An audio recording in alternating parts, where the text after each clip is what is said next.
Hi everybody, welcome to my channel, Jesus and Coffee Conversations. Thank you for joining me today. It's been a while since I have been up here to talk to you guys. I am sorry about that. I've been really super busy working from home and just, having some time to myself. But I am back with a new video.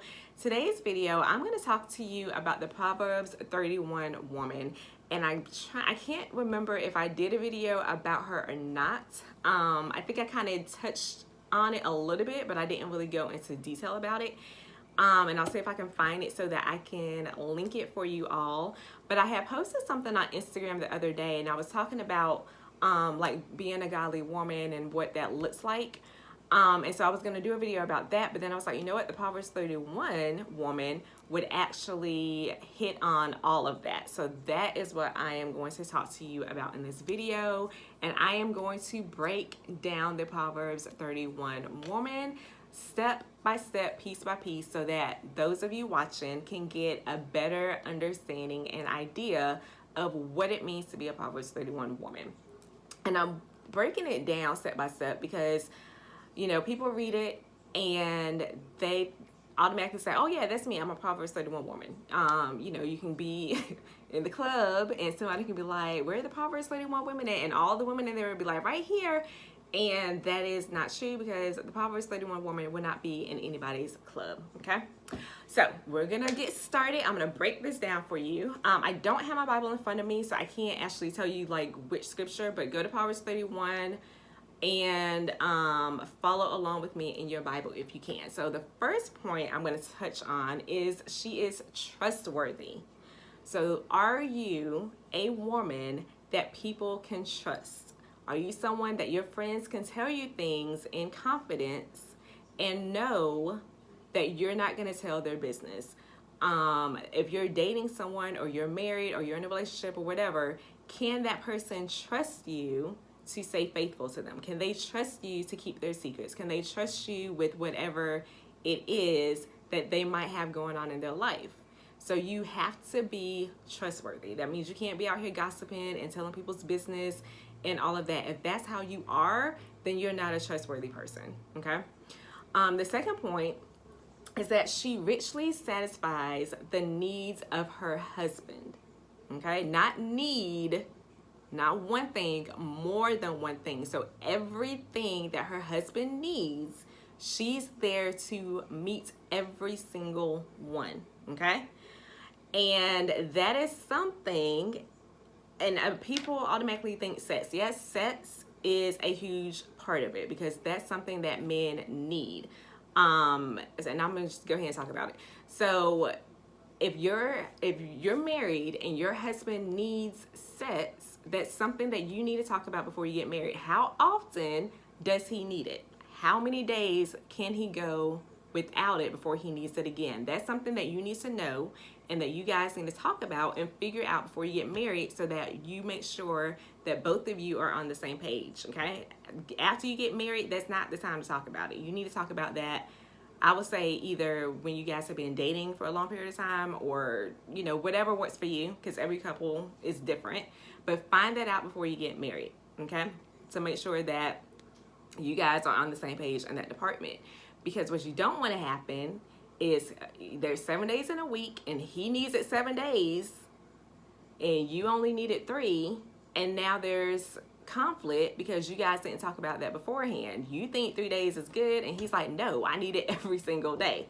So that's why you want to talk about it before then, because what's going to happen is he's going to feel neglected and he's going to feel like he's not loved because you're not meeting that need that he has. And I'm going to tell you, if you're not meeting that need, it's not going to be long before the devil sends somebody his way that has no problem stepping in and meeting the need that he has, okay? So you want to make sure that however many days he needs it, that you are there to provide it for him. He also needs respect. He also needs honesty. And he also needs to know that you honor him as your husband and as a man, okay? Respect is right up there with sex.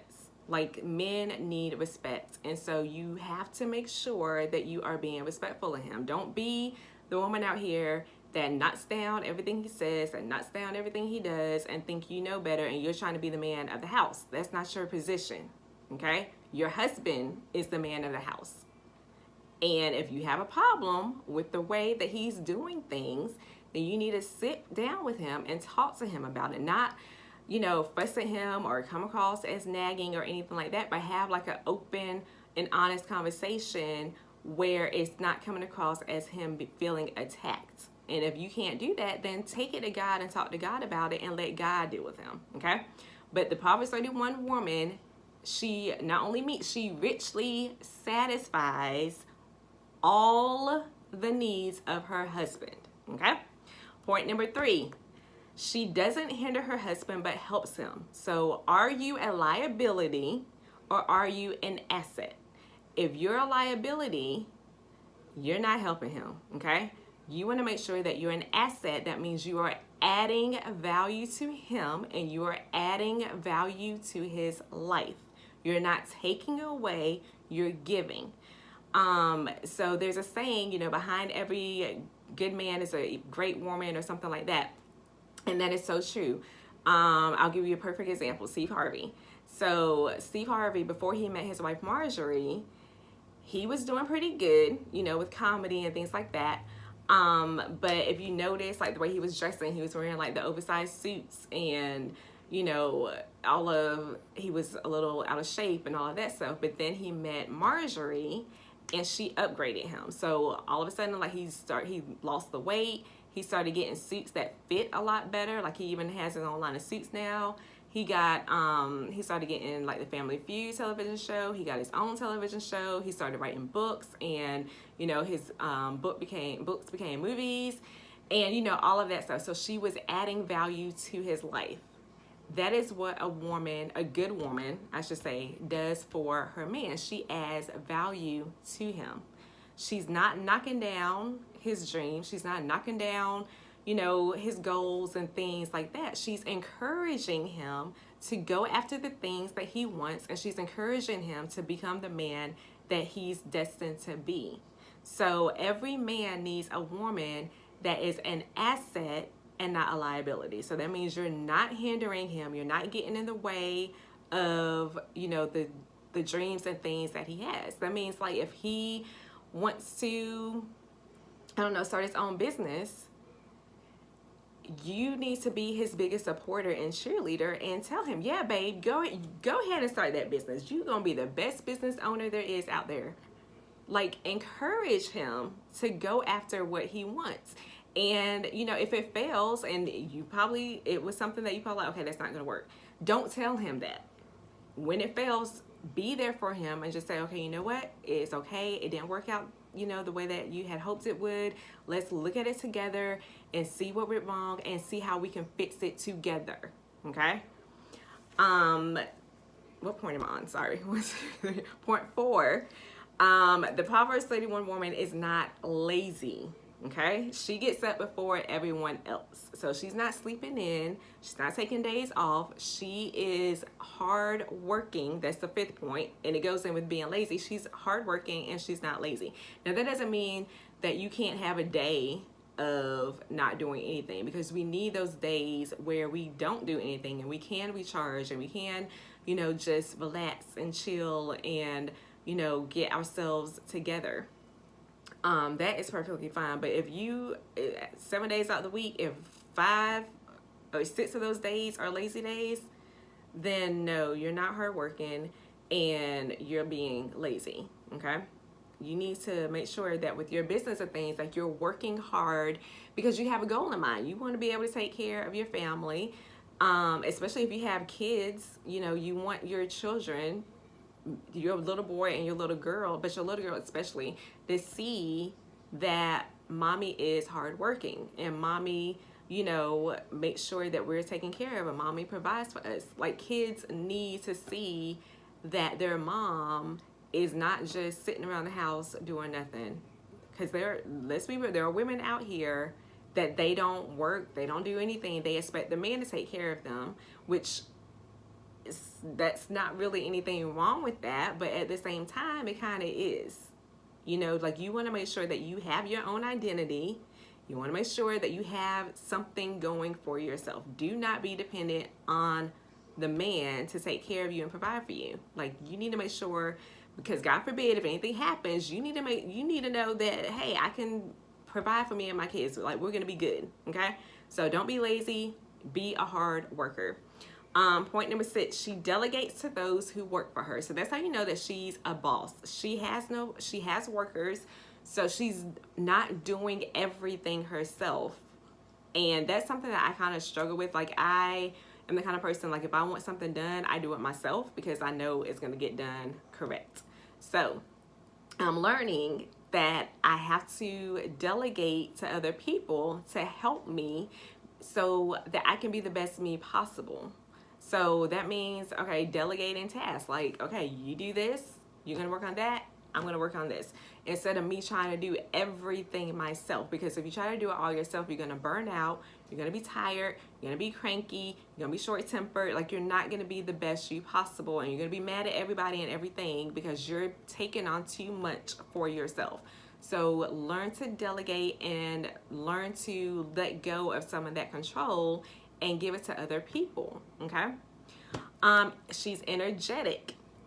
And it is hard to be energetic, especially if you are married and you have kids and all of that. It's very draining, but she doesn't use that as an excuse. It doesn't matter how tired she is. Like, she's finding that energy from somewhere so that she can still do things that she needs to do and wants to do and still be there for her family. She's a bargain hunter. So that means she's looking for the best deals. She's looking for the best sales. She's not paying like top dollar high price for things. So she's understanding, okay, I have to be smart with our finances. So it doesn't mean that I have to pay top dollar for every single thing. Now, there's some things you don't want to go the cheap route with, like skincare products. Do not take the cheap route with that because you're going to suffer the consequences of that later. Like, your skin going to be breaking out and all that stuff. So there's some things that's like, no, you need to buy the name brand for it. And then there's some things that are like, okay, you know what? The knockoff is going to suffice in this situation. So your finances. Are you smart with your finances? Are you able to help your man out financially? Or are you looking at him to be the one to pay for every single thing? Like, when you're married, yes, the man is the provider, but you're also supposed to be his helpmate. So if he's struggling financially, you need to be there to help pick up the slack where he's missing it. That's what a partnership is all about, okay? And that means, like, yeah, you might want this top dollar house, but baby, y'all can't afford it. Okay, you can't afford to have that house right now. So you're gonna have to settle for something a little cheaper until you guys are where you need to be financially to afford to get whatever it is that you want to get. So be a bargain hunter and be smart and wise about your finances, okay? She works late. So that goes back into being a hard worker and not being lazy. So she's working late and she's up at the crack of dawn. So she understands that, hey, I need to be about my business. I need to be about making my money. And she has no problem staying up late and getting up early, okay? She's a giver and she helps those in need. So are you someone that you are greedy? Like, you want to hoard it all for yourself. God, make me a millionaire so that I can have all the stuff that I want to have and keep all of that for myself. Or are you saying, okay, God, make me a blessing so I can bless others? That's what it is about. God, the way that he does things is completely different from the way that the world does things. The world says if you want to be rich and wealthy, you have to hoard all this stuff for yourself and don't give it to nobody. Whereas God is like, give it and I will add unto you. So you have to be willing to help others that need it. You can't be selfish. You can't be greedy and say it's all about me and my family and all of that. No, if you can afford to help someone, help them. And it doesn't always have to be finances. It could be your time. Like, go to a nursing home and sit with someone whose family never comes to see them, or maybe they don't have family. Go and sit with them for 20, 30 minutes or an hour and just talk to them. Or you don't even have to talk to them, just sit there. Like, your presence alone is enough. You know, if somebody does need help, like if you're in the grocery store and you overhear someone, you know, like their groceries are ready and their card gets declined, or, you know, something, if you have it in your bank account and you can afford it, help them. Like, it goes a long way, because you never know what somebody is going through, and you never know what somebody's, especially if you feel led to do it, because somebody, that very person could have prayed to God earlier and said, okay, God, if you're real, I need you to show me, or I'm gonna kill myself, or I need you to show me, or I'm giving up on you and I'm turning my back on you and I'm going back to the world. So if you're feeling led to help someone, help them, because you could very well be the answer to their prayer. Okay, so don't think that because, you know, all of a sudden, like, I have all this money, I got to keep it for myself, I got to put it in stocks, I got to save it. Yeah, all of that is smart and wise to do, but at the same time, you need to be willing to help others that need it as well. Okay, God is blessing you to be a blessing. The next point is she takes care of herself and dresses well. This is a tough one, because there are a lot of women out here, and men too, but we're talking about women today, that think that they can stop doing what they did to get their man because they have him now. You have to keep doing what you were doing to get him in order to keep him. So if you were wearing your red bottoms and like those short skirts and all that stuff to while y'all were dating and all of that, you still need to do that even though you're married. So you want to make sure that you keep yourself up, stay in shape. You know, I'm not saying you can't gain a few pounds here or there, whatever, but stay appealing to your man. Okay, make sure you're taking care of yourself. If you were getting your hair done before y'all got married, you need to keep getting your hair done even after you're married. If you were getting your nails done before you got married, you need to keep doing that after you got married. Okay, you want to make sure that you keep yourself up, you're dressing nicely, and all of that. You want to stay visually appealing to your husband. Sorry about my dog. I knew she was about to do that, so I was looking at her. The next point, she is strong, wise, and kind. Okay? Now, being strong, you have to also know how to be vulnerable and how to let your man take care of you. I know we're independent and we can do all this on our own, and I was doing all this before he came into my life and all of that. That's great, but at the same time, you have him in your life now, and he needs to feel needed and he needs to feel wanted. Okay, and you want to be wise and use wisdom, and you want to be kind. Are you kind to your husband? Are you kind to other people around you? Or are you mean and hateful and he doesn't want to be around you? No kids don't want to be around. Nobody wants to be around you because of the negative energy that you have. And the last point, I'm sorry. Shh, stop. The last point is that she's aware of everything and everyone in her household. Okay? So that means that whatever is going on in her house, she knows about it. She's aware of it. Nothing is a surprise to her, because she's that in tune with her man, and she's that in tune with her kids, and she's that in tune with her surroundings. Okay? In her household, she keeps it a household of peace.